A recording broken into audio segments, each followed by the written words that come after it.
दान निर्णय। भृगु जी कहते हैं, ब्राह्मण अपनी तपस्या से दान लेने की शक्ति रखता हो तो भी उसमें प्रीति न रखे। प्रतिग्रह अर्थात दान लेने से ब्रह्म तेज शीघ्र ही नष्ट हो जाता है। बिना धर्मानुसार विधि जाने द्रव्य दान दुखी होने पर भी नहीं लेना चाहिए। जिस वस्तु का दान लेना हो उसके देवता मंत्र जप आदि ना जानकर जो ब्राह्मण सोना, भूमि, घोड़ा, गौ, अन्न, वस्त्र, तेल और घी आदि का दान लेता है वह काठ की भांति जलकर खाक हो जाता है। मूर्ख ब्राह्मण दान में सोना और अन्न ले तो आयु का नाश होता है।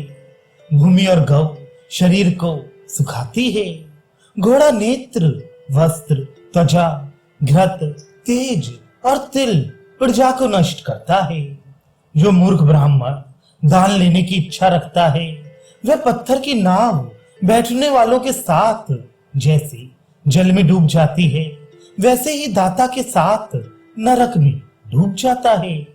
इसलिए दान विधि ना जानकर मूर्ख ब्राह्मणों को हर एक से दान लेने में डरना चाहिए। जैसे कीचड़ में गौ फंसकर दुखी होती है वैसे ही थोड़ा भी दान लेकर मूर्ख ब्राह्मण महादुख को पाता है। जो ब्राह्मण बिलाव का सा मौन साधता है, बगला भगत है, वेद नहीं जानता, उसको जलपान को भी ना पूछना। इन तीन भांति के ब्राह्मणों को दिया धन चाहे वह धर्म से ही पैदा किया हो पर लोक में दोनों का अशुभ कारक होता है। जैसे पत्थर की नाव से तैरता हुआ पुरुष जल में डूब जाता है वैसे ही मूर्ख दाता और लेने वाला नरक में डूबते हैं। जो संसार को छलने के लिए धर्माचरण करते हैं, लोगों को धोखा देते हैं, दूसरे की बुराई में लगे रहते हैं, लोभी हैं और दूसरे के गुणों को न सहकर लड़ा करते हैं, ऐसे पुरुषों को वैडाल वृत्तिक कहते हैं। जो सदा नीची दृष्टि रखते हैं, शांत भाव से रहते हैं, मन में मतलब गाठा करते हैं, जड़ हैं और झूठा विनय दिखाते हैं, ऐसे पुरुषों को वक भक्त बगला भगत कहते हैं। जो वैडाल वृत्तिक बगला भगत आदि हैं वे सब अपने पाप वश अंधता में स्तन नरक में पड़ते हैं। कोई पाप करके उसका प्रायश्चित करते हुए ये ना कहे कि ये प्रायश्चित नहीं किंतु धर्मार्थ करते हैं। ऐसा कहकर लोक को छलना नहीं चाहिए। ऐसे कपटी ब्राह्मणों की लोक परलोक दोनों में विद्वान ब्राह्मण निंदा करते हैं और उनके कपट व्रतों का फल राक्षसों को पहुंचता है। जो पुरुष जिस वर्ण या आश्रम से संबंध नहीं रखता पर उसके चिन्हों को जीविका के लिए धारण करता है वह उन वर्णाश्रम वालों के पाप को ग्रहण करता है और अंत में पक्षी योनि को प्राप्त होता है। किसी के तालाब, पौशाला आदि में कभी स्नान ना करना। स्नान करने से उसके मालिक के चतुर्थांश पाप का वह भागी होता है। सवारी, शैया, आसन, कुआं, बगीचा और घर बिना दिए जो दूसरे का भोगता है वह उसके स्वामी का चौथाई पाप का भागी होता है। नदी, देवताओं के लिए बने जलाशय, सरोवर, सोता, झरना आदि में नित्य स्नान करना चाहिए। विद्वान गृहस्थ नित्य नियम का ही पालन ना करे बल्कि यमों का भी पालन करे, क्योंकि यमों को ना करके केवल नियमों का ही पालन से वह पतित हो जाता है। जो वेदवेत्ता ना हो या बहुतों को साथ ही यज्ञ कराता हो और जिसमें नपुंसक या स्त्री होम करने वाले हों, ऐसे यज्ञों में ब्राह्मण को भोजन कभी नहीं करना चाहिए। जिस यज्ञ में ऐसे लोग हवन करते हैं वह साधुओं को श्रेयहीन करने वाला है, देवताओं के विरुद्ध है, इसलिए उसको छोड़ देना चाहिए। मतवाला, क्रोधी और रोगी का अन्न कभी ना खाना चाहिए। कीड़ा पड़ा हो, पैर से छुआ हो, उस अन्न को भी ना खाना।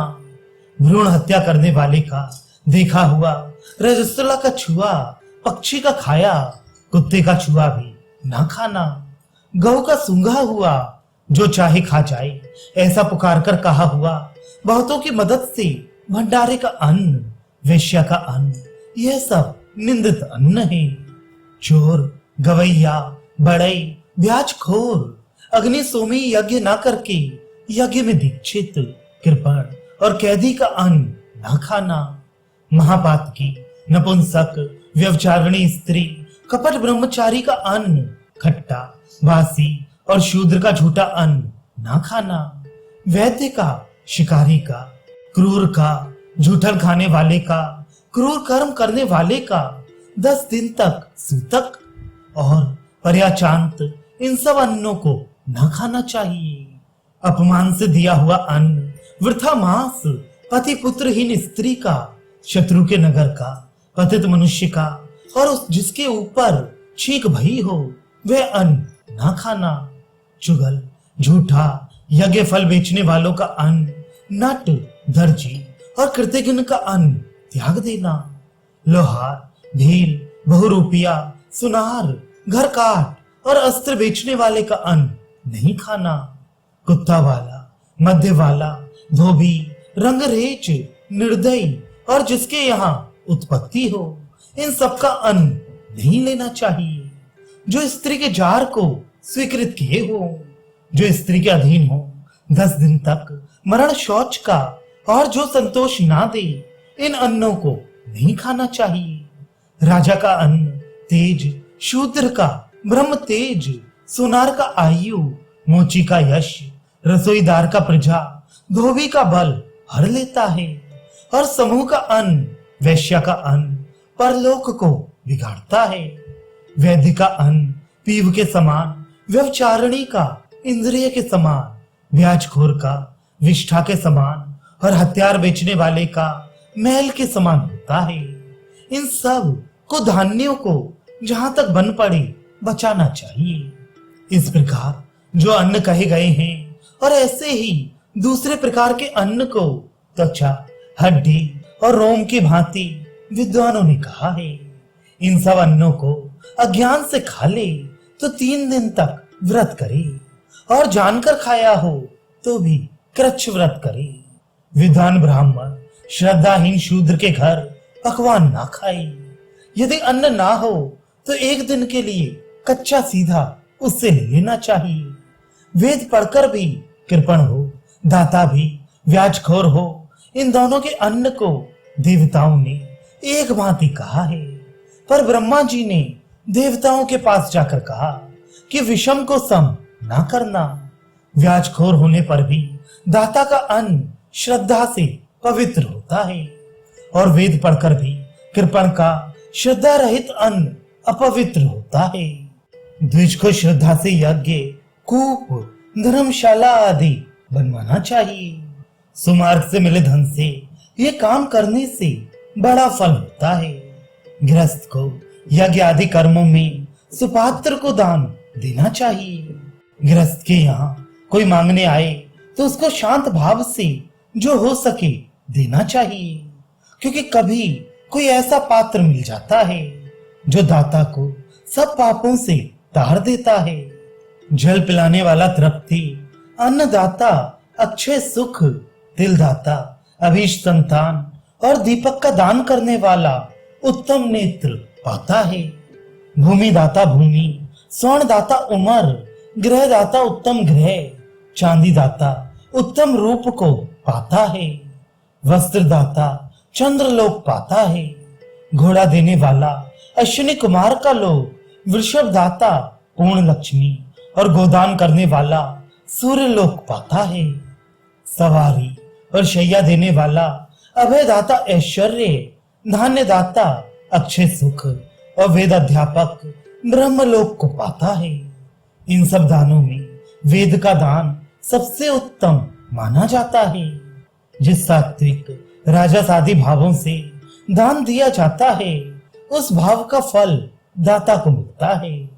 जो आदर से दान देता है और जो आदर से लेता है उन दोनों को स्वर्ग फल मिलता है। नहीं तो उल्टा फल मिलता है।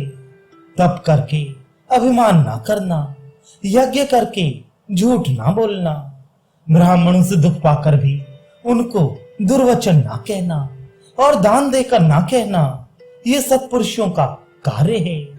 असत्य से यज्ञ निष्फल हो जाता है, गर्व से तप क्षीण हो जाता है, ब्राह्मणों की निंदा से आयु घटती है, दान करके खुद बड़ाई करने से वह निष्फल हो जाता है। जिस प्रकार चींटी धीरे धीरे मिट्टी का ढेर लगा देती है, उसी भांति गृहस्थ को धीरे धीरे परलोक की सहायता के लिए धर्म का संग्रह करना चाहिए। परलोक में मदद के लिए पिता, माता, पुत्र, स्त्री और संबंधी नहीं रहते, किंतु वहां केवल धर्म ही साथ में रहता है। प्राणी अकेला जन्म लेता है, अकेला मरता है और अकेला ही पुण्य पाप को भोगता है।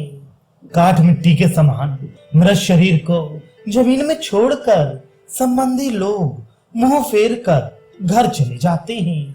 एक धर्म ही उसके साथ जाता है।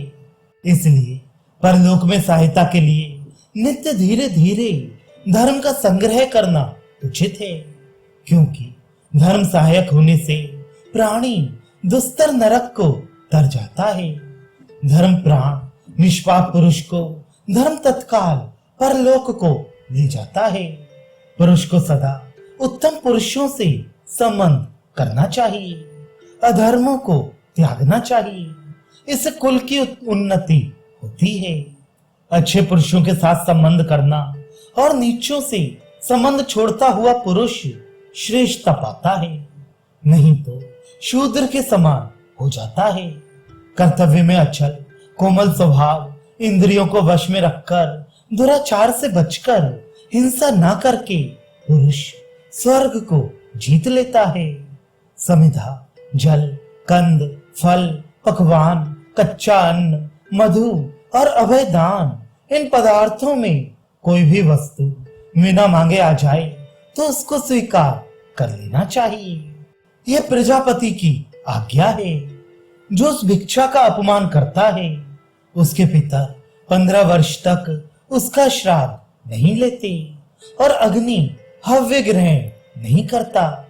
पलंग, घर, कुश, सुगंध की चीज, जल, फूल, मणि, दही, भुना अन्न, मछली, दूध, मांस और शाक ये कोई देने आए तो लौटाना नहीं चाहिए। अतिथि देवता, गुरु आदि के सत्कार की सामग्री नहीं हो तो उसे मांग भी ले, पर अपने काम में नहीं लगाना चाहिए। माता पिता, गुरु न वर्तमान हो या उनसे अलग रहते हो तो ब्राह्मण अपनी जीविका के लिए सत्पुरुषों से दान ले ले। अपना साथी, कुल परंपरा का मित्र, अहीर, दास, नापित और अपने को अर्पण करने वाले शूद्र का अन्न ग्रहण करना चाहिए।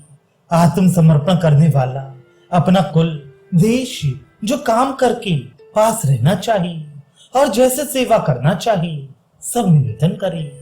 जो अपनी असलियत छिपाकर सज्जनों के सामने दूसरे ढंग का बनता है, वह महापापी चोर, अपने को छिपाने वाला माना जाता है। सब अर्थ वाणी में रहते हैं, उनका मूल भी वाणी ही है और वाणी में से निकले हैं। ऐसी वाणी को जो चुराता है अर्थात झूठ बोलता है, वह सब वस्तुओं की चोरी करता है।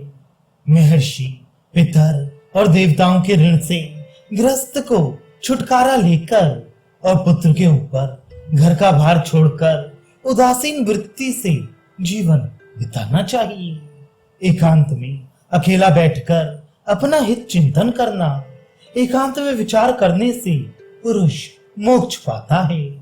इस प्रकार गृहस्थ ब्राह्मण की जीवन निर्वाह की रीति कही गई और स्नातक के आचरण का हाल भी कहा गया है। इस प्रकार के आचरण को करता हुआ ब्राह्मण निष्पाप होकर ब्रह्मलोक में पूजित होता है।